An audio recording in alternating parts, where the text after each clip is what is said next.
Await your possibility.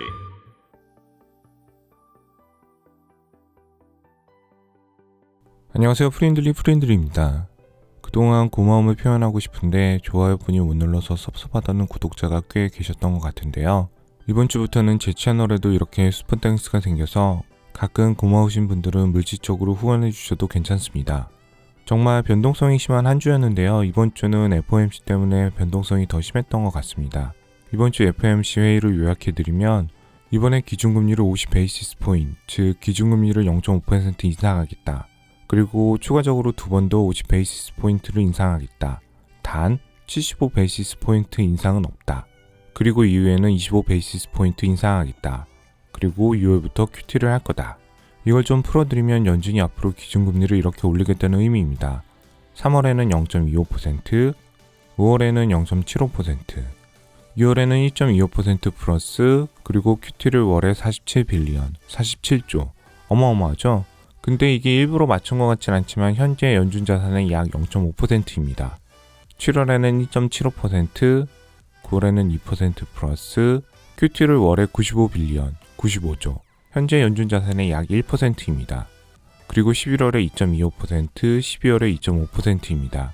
이러면 12월에 연준이 원하는 중립금리 2.5%를 맞출 수 있습니다. 이렇게 시장이 예상한 대로 연준이 발표를 하자 수요일에 나스닥이 3.57% 오릅니다. 그리고 많은 유튜버가 조정장이 끝났다. 이제 상승만 남았다. 이제 TQQQ를 사야 한다. 연준이 생각보다 덜 매파적이어서 이번 달은 상승할 거다. 라고 엄청 영상을 많이 올렸죠. 근데 웬걸? 하루도 안 돼서 시장이 깨닫기 시작합니다. 연준이 0.75% 올릴 줄 알았는데 생각보다 덜 올려서 다행이다. 라고 생각했는데 근데 2000년에 0.5% 올린 이후에 20년 만에 처음으로 빅스텝 아냐? 이렇게 기준금리를 연속으로 인상한 것도 2006년 이후 처음인데 근데 심지어 6월부터 QT한다며. 그럼 시장의 돈을 다 빨아들이는 거 아니야? 근데 더 심각한 건 지금 물가가 이렇게 높은데 기준금리 0.5% 올려서 물가를 잡을 수 있나? 파월 형 또 뻥친 거야? 이 형은 맨날 연단에 나와서 I'm sorry부터 시작하잖아. 이렇게 하루 만에 의심이 가득 생기자마자 다음날 목요일 나스닥은 마이너스 6%까지 빠지다가 마이너스 5%로 마감을 합니다. 이날은 대형 기술주도 거의 마이너스 5% 이상 빠졌는데요. 마진콜 등 여러가지 사항이 있긴 했지만 중요한 건 기준금리 빅스텝과 6월 QT, 연준 자산 축소가 결코 연준이 비둘기적인 행보가 아니란 걸 시장이 인식한 겁니다. 그리고 안타깝게도 금요일도 하락으로 마감합니다.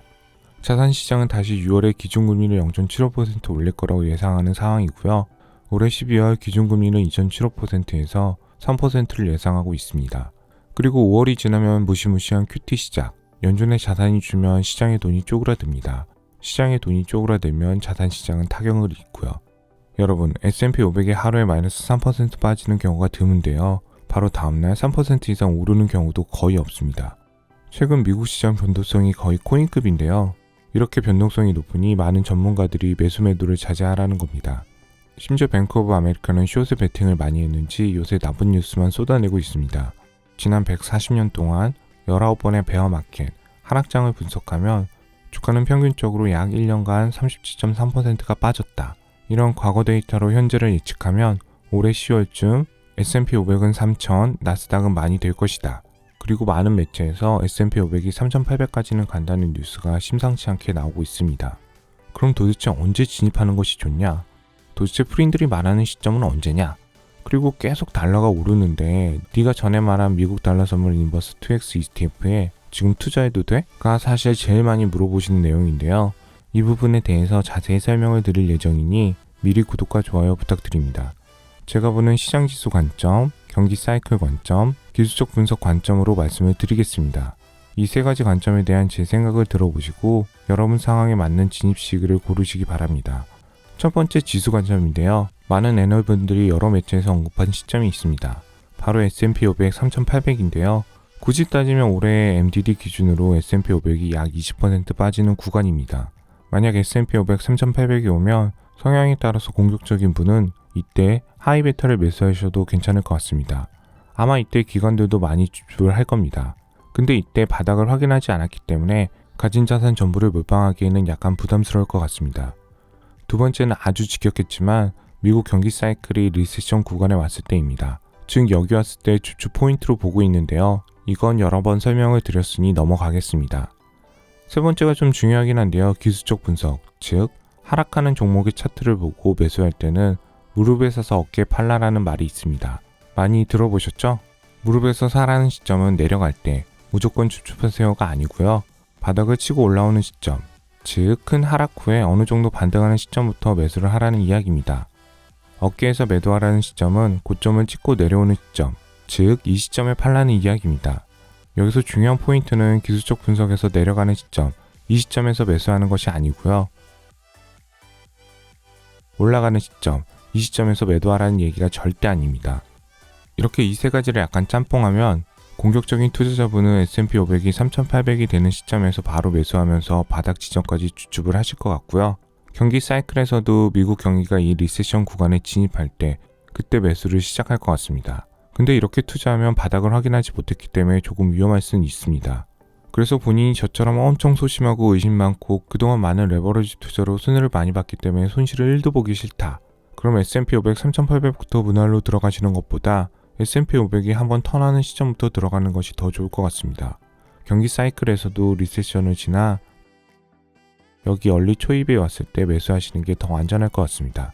근데 분명히 말씀드리지만 이렇게 투자하면 안전하긴 하지만 많이는 못 드실 거예요. 개인적으로 저 역시 소심하고 의심이 많기 때문에 두 번째 방법을 더 선호하긴 하지만 이번에는 적당한 신호가 오면 과감하게 하이베타 분할주들을 시전할 예정입니다.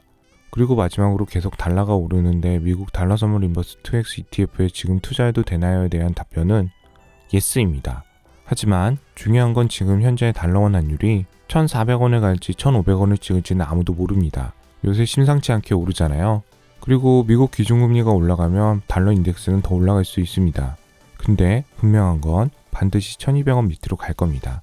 하지만 지금부터 들어가면 시간이 좀 걸릴 수가 있습니다.